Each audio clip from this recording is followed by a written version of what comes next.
দুটি সংখ্যার অনুপাত 5:6 এবং তাদের গসাগু 4 হলে সংখ্যা দুটির লসাগু কত?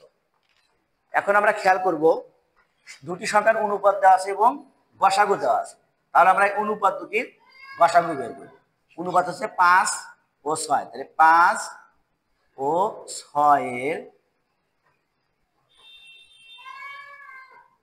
গসাগু সমান 5 ও 6 এর গসাগু হচ্ছে 1, তাহলে অতএব 1 সমান 4, 1 সমান 4। তাহলে 1 এর মান যদি 4 হয় তাহলে আমার শেষ হচ্ছে লসাগু। তাহলে আমরা এই 5 আর 6 এর আমরা লসাগু বের করব। 5 ও 6 এর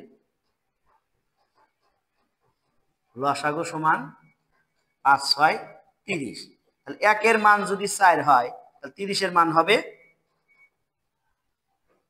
30 গুণন 4 সমান সমান 120। অতএব সংখ্যা দুটির লসাগু হবে 120।